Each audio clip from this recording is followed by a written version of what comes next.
The sound of the key lock, the key turning, was music to my ears.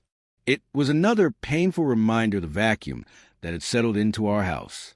It was Thursday night, and as on most Thursday nights, Clara returned from her so-called girls' night out at around 2 a.m. She entered with unsteady, practiced poise, in a red new dress, in a jarring, dark, attention-seeking shade, step away from the cupcakes, so far removed from her usual muted tones. In the hallway, she turned slightly, an intentional present for my attention. I was in the living room feigning reading, but I saw the whole thing, the colored material, the shine of new jewelry, the slight, knowing smile at the lip corners. It was a deftly manufactured production, all of it.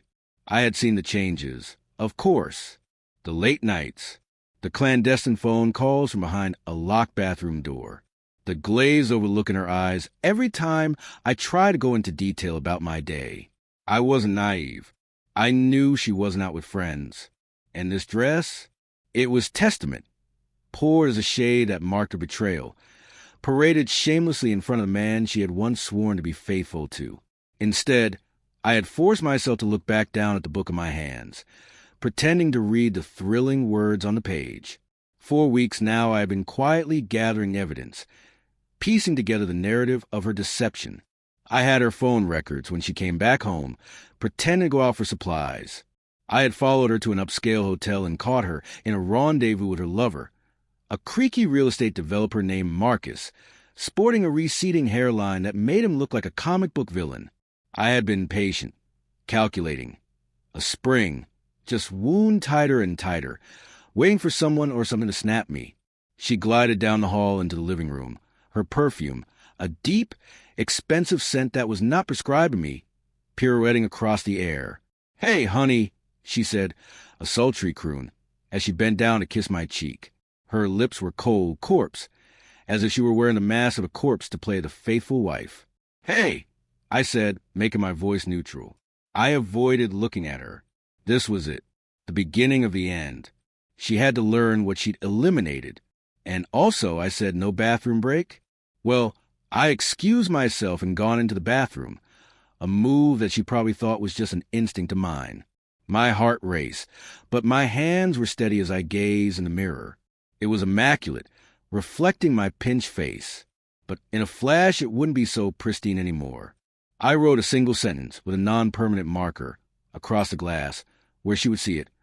I know about Marcus. For an instant, I dropped back, the marker falling from my clutches and landing there on the floor with a faint thud. I wanted to see her reaction. I had to sit and watch as she took in what was occurring. As the illusion of innocence shattered, I walked back to the living room and sat down on the couch, pretending to care about a sports game I didn't really give a fuck about. She gave me a blank stare and walked to the bathroom. And then I heard it, the sharp sound she made. It was a sound like glass scraping on a chalkboard, shrill and unwholesome. I watched her from a corner of my eye. It crumpled her face, which had been so carefully composed, went gut-punched. Her round eyes were full of shock and fear. I heard her ragged breath while she read the words, as if they were venomous, waiting to sink fangs into her. Taking the long way around, she turned, led into the living room. What is this?" she said, her voice barely above a whisper. "What does it look like?" I responded, feigning ignorance. "Just some writing on the mirror, is it?" She struggled to stay steady, but I could tell it was all about to fall to shit. "You're being crazy," she said crisply. "Who is Marcus?" she tried, going for a flat-out lie. I just smiled, the smile frostily and stolidly. "I'd say ask him," I said, "but at the moment he's getting a pretty up-close look at the asphalt, courtesy of my fist." I had been watching Marcus, too.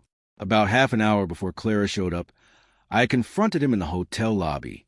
At first, I kept my cool, but his arrogance, the sallow way he carried himself, was excessive. My rage boiled over, and I sure as hell made him taste it. His expensive suit was torn, his face puffy and bruised. I had made myself loud and clear, and it wouldn't be the last. Her face drained of color. "What did you do?" her voice quivering in horror. I stood, my shape casting a shadow over her. "Let's just say Marcus isn't going to be answering any more of your late-night phone calls," I said. He's a little busy, realizing that he fucked with the wrong guy. She recoiled, as if I'd struck her. You can't do this. You can't, she stuttered, panic rising in her voice. I leaned in slightly and spoke in controlled yet direct voice. Oh, but I can, Clara. And I will. I pulled out my phone, my indisputable evidence, photos, video footage I'd painstakingly filmed of her and Marcus. The downlit ethos of the hotel bar lights laid bare the falseness of her dissimulation, her fingers wantonly paired with his, a laugh, a sound I had since long known only as something foreign to me. I would also be ready for the excuses and the desperate denials, and I had kind of been an asshole and recorded all the phone calls that we had together in the past few months. Staring at the telltale evidence, her face turned to disbelief. I'm sorry, I can explain, she stammered, her voice quaking. There's no other explanation, I said dryly. You made your decision. You broke our vows, smashed our marriage, and tread all over anything we built. For what? A fleeting trip with a sad little man pretender? I really believe you held yourself to a higher standard. I replayed her conversation with Marcus from weeks earlier. In it, she had ridiculed me in private, spitting on my old car, sneering at my tending to my work like a dog in a harness, darkly hauling a wagon, belittling the very life that gave her everything she had. She breathed sharply and clutched her head, as if to shield herself from the truth. I had to be sure she felt the finality of my gesture, so I hurled a small manila envelope onto the coffee table. The traditional Jesus broke the humid silence. Those are the papers for the divorce. I already called my lawyer. Jane, you ever get out by the weekend? I want you gone by then. Her round, tear-covered eyes scanned from me to the envelope and back again, her chest heaving and convulsing in sobs. I observed her, unmoved. I wouldn't give her a bit of sympathy. I fell to pieces, each sob shaking my body to my core. Please, I'm so sorry. Please forgive me. And all I could manage was bitter silence. Forgiveness would not be one of them. Not this time. Without answering, I turned on my heel and slipped into the guest room, shutting the door behind me. Her pitiful screams trailed after me, but I didn't look back. I had only given her the weekend to leave, and that was already more than she deserved. The days that followed were a blur of packing and whispered, futile conversations, in none of which I took part. Clara glided through the house like a ghost of herself. The dress, the red one she had worn as mine for those diving ocean days, was a shard of crumpled fabric in the corner of our bedroom. It sheen another anachronism of her overreaching, the metaphor of the fall of her now dim state.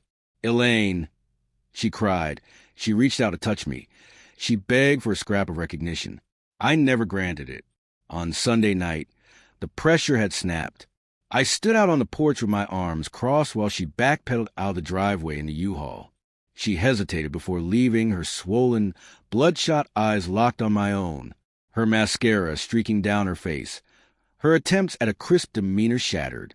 It was a far cry from the strong, untouchable woman I originally knew. What was once a bulwark was merely a shattered dream. I didn't move, didn't take my eyes off that vehicle until it was gone from sight, carrying away her deception, her betrayal, everything that had been my life with her. Entering the house again, I was swallowed by a great, calm quietness. But finally, after years, I was feeling calm. I wasn't happy, not yet. The wounds were still fresh, the pain still stinging, but I was free. Now she was clean of the lies she had woven around us. I stepped into the bathroom, and those words on the mirror felt like scar tissue. My face broke slowly into a smile. This was my home once more, mine and mine alone. I would cleanse it. I would cleanse my heart. And in the process, I would reclaim my life. A new beginning. A blank slate. And the future? It was mine.